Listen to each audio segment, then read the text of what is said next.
पुलुते सानाम को जोहार इन पिथु माझी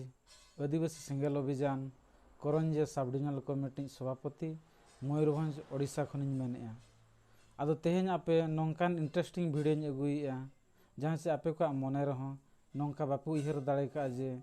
चेत इन रोड़ेआ मेनते। आदो नोआ वीडियो आपे बांग स्किप काते मुचाद हबी नेल पे। आदो चलायन 23-24-9-2023 उड़ीसा आसेका रायरंगपुर जहाँ आदिवासी को कॉन्फ्रेंस से दोहला 23 और 24 रे नोआ लहारे अबो बो चिंतया जे आसेका वाला को मेना अबो दो नॉन पॉलिटिकल अबो दो सेदाय खन नौका गे अबो दो समाज राजनीति कथा बाबू गालमारावा और मेन खान 23-24-9-2023 हिलो जेएमएम रनी मंत्री लेका मेनाय चंपई सोरेन नुई को हवा दे तहन और ओना कॉन्फ्रेंस रे उनी आज लेका जहाँ वक्तव्य लई किया जहाँ चे समाज उतनाव लेकाना दो बांगे समाज गोगज लेकाना और नुई जेएमएम गे बड़ायाबन बाप बेटा हेमंत सोरेन और शिबू सोरेन नुकिन 5 बार मुख्यमंत्री किन बनायना। झारखंड दो आदिवासी को गाड़ कना प्राय जतो हड़ बड़ाई गया और ओंडे अड़ीगान वीर शहीद बाबा तिलका सिदो मुर्मू कन्हू मुर्मू बिरसा मुंडा नुकु को बिहार खन झारखंड अलग लगिन अड़ीगान आको बलिदान को एमाका और झारखंड दो अब आदिवासी को गाड़ मेनते और नोआ इदी काते जेते बड़े अब नित झारखंड राज बन नाम किया मेनखान झारखंड रनी जेएमएम सरकार हेमंत सोरेन नुई गे नित हबी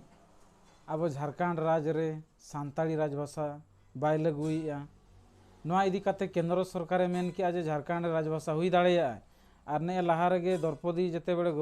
द्रौपदी मुर्मू मैडम जेते बड़े गवर्नर ताहेलाना उन जखेज हों जे हेमंत सोरेन के ऑल काते मेना जे झारखंड दो सांताली राजभाषा आम टीएससी गठन काते राजभाषा बेना मेनखान नोआ इदी काते हेमंत सोरेन नित हों बाय कमिया का और चलायन 5-1-2023 हिलो अब मारांग बुरु जहाँ गिरिडीह जिला पारसनाथ पहाड़ उड़ियाते को मेता कना मेनखान ओंडे अब मारांग बुरु जुग जाहिर गाड़ जॉइन करोना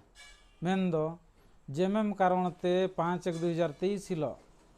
मारांग बुरु दो जॉइन कुछ मेन कनाय मेनते अखरिन का दियाय और जहाँ के झारखंड रे अबवा लुगु बुरु घंटा बड़ी अयोध्या बुरु को जतो नोआ हिंदू करण कदाय जेएमएम गे और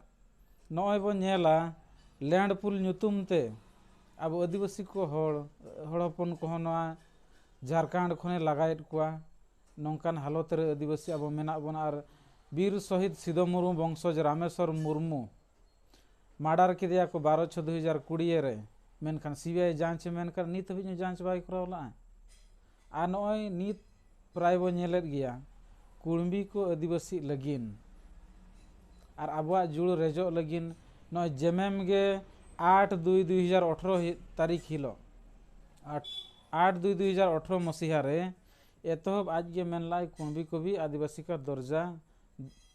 माने नाम माको मेनते आदो नुई माने जेएमएम कारणते नितंग उड़ीसा रे कि बेंगल रे चे झारखंड रे पूरे कुंबी को नितंग को एवेनेना और नोआ टेकाव दाराम लगिन केवल आदिवासी सेंगेल अभियान गे कुंबी को विरोध रे लड़ाई आय और उनको जहाँ समर्थक पार्टी विरोध रे जेएमएम बीजेडी और टीएमसी विरोध रे मेनखान बाकी आसेका आदो नोआ गे आसेका वाला कुली हुयुक कना आपे जे गुरु गमके नुतुम ते संगठन बनाव आसेका गुरु गमके नोआ मेन ला ऑल रोड और धर्म आद लेखन आम हम आदोआ दारे गुजुक कन नेलते मिरु चेणे राग दादा दया हयागे गुजुक कन आबो जाति सावता नेलते चेदा बाबो राग मानो नौकाना किछि कोटेशन को मेनखान नित हबी हेमंत सोरेन झारखंड रे सांताली राजभाषा बाय लगुईया एनते आसेकारिन जहाँ कमिया को चेदा गज हड़ लेका नीलोज लेका मेना पिया चलान 23 और 24 तारीख प्रोग्राम जहाँ हुईना मेनखान ओंडे दो ना सांताली राजभाषा लगू मा ना अब सनाधर्म कोड लगू मा और ना अब वीर सिदू मुर्मू वंश रामेश्वर मुर्मू चे बिरसा मुंडा को नुकु को आको trust fund kate akorin poribar na napay ar suluk reko tahen ma nongkana total chet ho galmaraw ge bangge ar onde jahan tinaga gan hor ko mena abo do 1977 बेतकुंदरी डही लेका नोडे हो रायरंगपुर ओनकाना सेना मिदुन बो दोहोया आदो इन नोआ आपेगे कुकलिन दोहोया 1977 रे दो बेतकुंदरी डही रे दो उन जो डीजे डांस तो बांग ताहेलाना उन जखे दो आदिवासी चेक लेकारे ओका धर्म ते चेक लेका चलाव हुया ओना रे गालमराव रे ताहेलाना मेनखा रायरंगपुर आसेकार दो चेदा डीजे डांस काते पे एनेज कना सूट बूट आते आदो नोआ ते दो चेद समाज रे अरु फेरा बांग चला कना की और ओंडे जहाँ पॉलिटिकल पार्टी पे होवाद को ताहेन आपे मापे मेना आसेकारिन आबो दो बाबो राजनीतिया समाज रे और राजनीति पार्टी सला गाते गापाते बांगे इना खान मदन मोहन सोरेन और आसेका साव 15/9/2023 हिलो दो चेदा सब कलेक्टर ऑफिस दिकु दुआर पे दड़ इदिला आपे मा अतु टोला रे तो हुनंग विचार दरकार और नोडे बो मेना नोडे जेमेमनि ओडिशा प्रेसिडेंट अंजलि सोरेन कुणबी को आदिवासी कना एनते रह उड़ीसा रेन मेटांगान चिट्ठी बाको लका जे कुणबी जुदी को आदिवासी लनका आबा जुड़ रेजो आमेनते नोंकाना बक्तव्य बाको एमाका आर नुई जहां बीजेडी रे ताहेलना पूर्वतन एमपी चिट बॉन्ड रे फसाव कते जेल होय सेन लना माने होड़ को टाकाय जमला रामचंद्र हांसदा नुई हो नि धबित बाय मेनेया जे कुणबी को आदिवासी लनखान आबा जुड़ रेजोआ नोंकाना कथा बांगे आर बीजेपी ने एक्स एमएलए लक्ष्मण माझी नुकु बाको मेनेया तेज सालखान मुर्मू लगिन खान साला कुंबड़ू को आपे टाइम पे नामा जे सालखान मुर्मू हांडी बंदोया नहाय बंदे ढिंकी बंदेया मेनका झारखंड रे सांताली राजभाषा नित बाबो नामेया गुरु गमके कुकुम जुदी पुराआ आपे आसेकारेन तुयु को जहां पे कमी कना नॉन पॉलिटिकल मेन काते नोआ आपु उयहर पे गुरु गमके जुदी माने कुकुम सरी लगिन खान झारखंड रे सांताली राजभाषा लगुते हुयुआ और जेमेम कना उनारनी दोषीदार उनी कारण ते झारखंड राजभाषा बांग हुयुक कना और पालन धरती रे ओनकान जहां गे मेटांग राज मेना झारखंड आदिवासी को गोटा को माने डैम खादान इंडस्ट्री ᱧᱩᱛᱩᱢ ते को लगाव चो कना उनारनी दोषीदार दो जेमेम कना आ नुई माने जेमेम नि हेमंत सोरेन नुई आज गे निजे मेना सरकार माने आज गे पुनी सरकार कना आरो मेना सरकार ठन बिचारिन दोया आदो जनता को नंका बेकूफ लगिन दो चदा नुआ हुयुक कना और आपे जहां आसेकारिन होनवाñ मेतापे कना कमिया को जे गुरु गमके ᱧᱩᱛᱩᱢ काते नोडे भोट बैंक बेना उड़ीसा रे ना पार्टी चमकाव लगिन नोआते तो समाज बाय बंचा आपे कारण ते गुरु गमके कुकुम बापे सरिया साना धर्म कथा मारांग बुरु कथा राजभाषा कथा झारखंड राजभाषा बेना नोंकाना चर्चा 23/24/9/2023 लो बापे गलमरा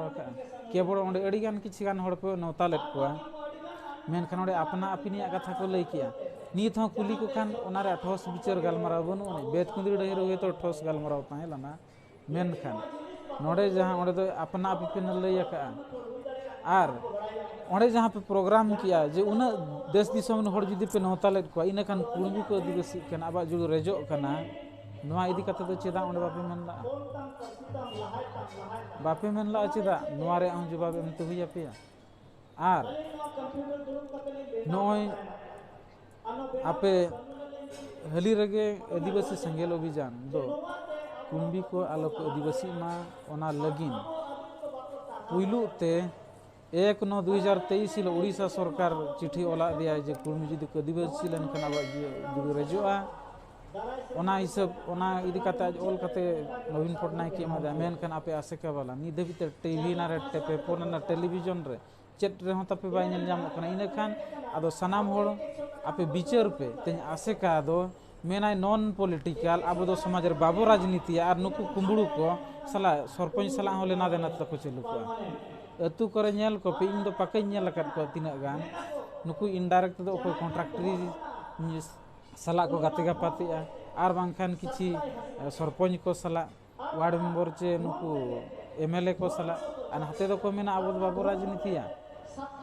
अरे आपे जुदी सरी आसेकारनी आदिवासी सावता सेचे लाक्चार सेमेलेत काना गावता काना जुदी संगठन काना इना खान गुरु गमकेया ऑलचिकी रे कथा चेदा बापे मेनेया साना धर्म कथा चेदा बापे मेनेया और आपे जहां आदिवासी कॉन्फ्रेंस ᱧᱩᱛᱩᱢ ते जहाँ रायरंगपुरे एनेज के आपे सेरेंज के आपे और पे दोन बड़ाई करना ओनाते चेत समाज बांचा एजेंडा ठोस एजेंडा चेत हो बनु नहीं और ओंडे पे मेना हितल रेया गालमाराव धर्म रे गालमाराव मेखा हितल धर्म रे गालमाराव ना भाषा रे गालमाराव हो बाई हुई कना गुरु गमके जुदी आबो बांचाव याबोन और आजा कुकुमु सरी पूरा लेखान अब झारखंड सानताड़ी राजभाषा हुई मान्यता नाम दरकार राजभाषा हुई दरकार और नुआगे पार्सी जितकर दिसम के सालखान मुर्मू जेतेड़े एमपी मयूरभंज एमपी ताहेलानाय उन अक्तो रे उनी भारत रे पार्लियामेंट 22 दिसंबर 2003 रे सानताड़ी पार्सी अष्टम अनुसूची रे शामिल किया अब दिसम होड़ को गड़ोते मेनखान आपे चुंडलु आसेकरन कमिया को नुआ उइहर पे सालखान मुर्मू ताहेलाना मेनते गुरु गमके जीवन दाने एमा देया और बांखान ऑलचिकी दो गज को आहुन 22 टी भाषा भीतर खुजा केवल सानताड़ी के अष्टम अनुसूची रे मेना और आदिवासी भाषा बनु अनि नुआ आपे चिंताई पे और सालखान मुर्मू दिल्ली रे गर्जा लनाय एमपी ताहेलान अक्तो रेगे आपे तीन गान चुंडलु सानताड़ी प्रोफेसर को चे माचेत को और बांगमा ओनलिया को अवार्ड पे नामेया चे चक्री पे नामेया और बांखान दो उनंग इदु चों आदो तेन जुदी आपे गुरु गमकिया जुदी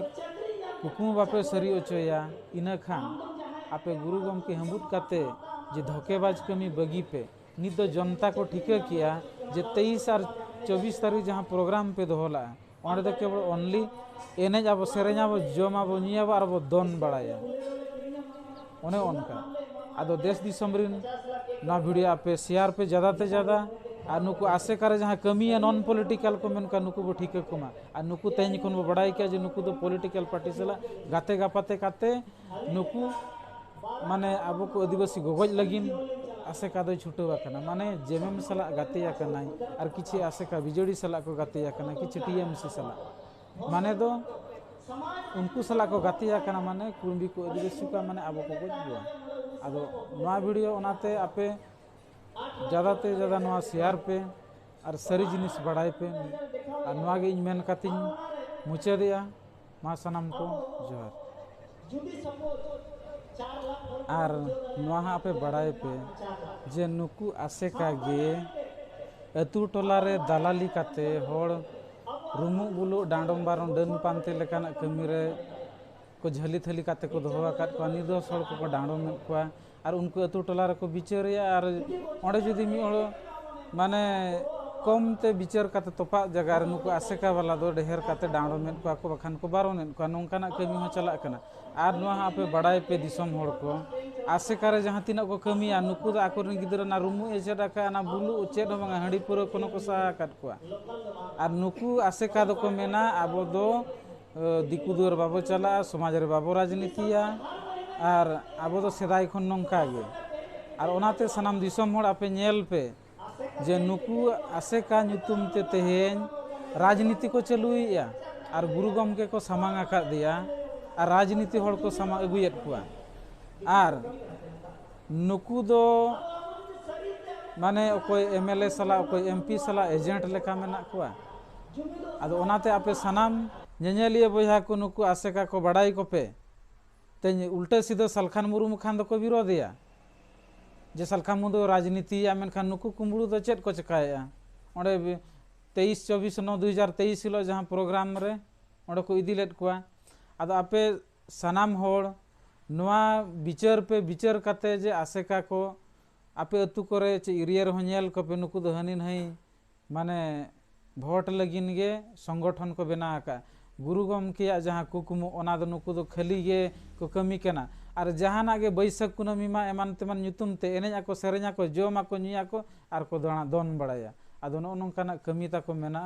नुकुआ दो ना समाज बांच आसेका को ना समाज बांचा रेया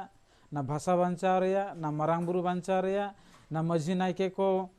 आबो सुलुक निराय रबो दोहो कुआ ओना बांचा रेया ना आबुआ जहाँ अस्तित्व पहचान जहाँ मेना नुआ को बांचारा नुकु दो चेन हो बांचा रेया दो बंगा खाली दिकु को ठेन चे पॉलिटिकल पार्टी सला गाते गापाते काते आबा हकार अधिकार रेया दो बाको रोड़ा आदो नुआ गे जस्ती बांग मेन काते नोडे वीडियो खाटोते मुचाद किया जोहार।